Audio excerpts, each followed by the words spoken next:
It's good to be with you on this Thursday. Well, today I want to talk about being encouraged by being an encourager.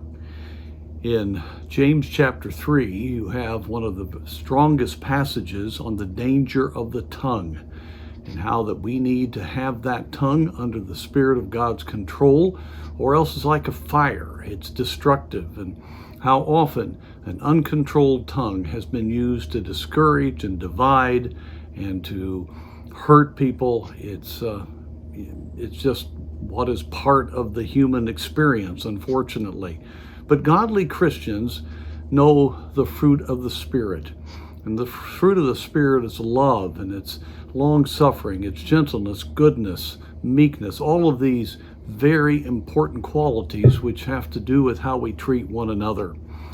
And the third chapter of James ends with the matter that we should show the wisdom that is first from above through the power of the Spirit, which is peaceable, gentle, and easy to be entreated, full of mercy and good fruits, without partiality and without hypocrisy. And then the verse that I want to focus on is verse 18. And the fruit of righteousness is sown in peace of them that make peace. We want to be an encouragement. And when we have peace inside, when we are living out the righteousness of Christ, when we are in a relationship with the Lord, we're going to want to use our tongue to bring the peace of God to people and to be a blessing in this strife-ridden world. In chapter 4 of James, which is the very next chapter here, it speaks of the essence of where all the strife comes from, and that is our flesh.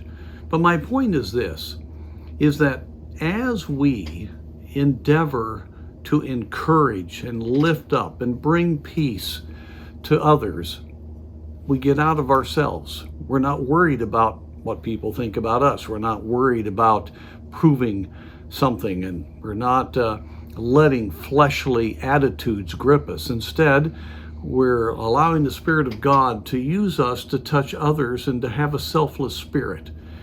And that is such a glorious place to be. There is no greater joy than to be used of God to touch someone else's life, to lead someone to a saving knowledge of Christ. What a joy, what a privilege.